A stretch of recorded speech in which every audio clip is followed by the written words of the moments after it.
On reçoit ce genre de proposition une fois dans sa vie, c'est-à-dire travailler sur une marque qui a un patrimoine historique absolument démentiel, pas vraiment développé. Quand on m'a proposé de réinventer le train, c'était impossible à refuser.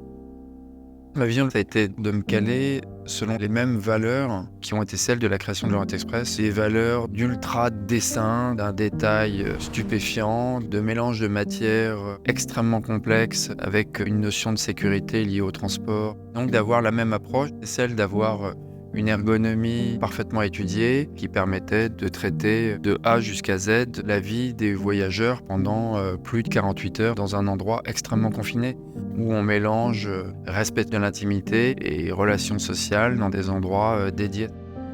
Il faut une culture du dessin et de la mise au point et du détail, indispensable. Depuis que je fais ce travail, j'ai toujours eu envie de m'entourer des gens qui pouvaient m'apporter quelque chose par rapport à mon dessin.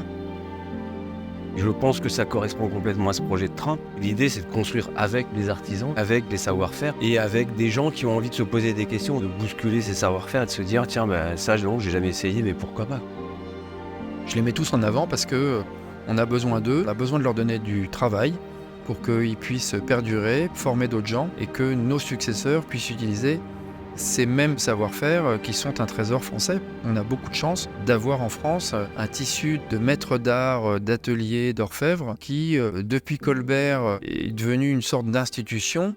Ces gens-là, c'est des trésors vivants. C'est des gens qui ont une connaissance, un savoir-faire.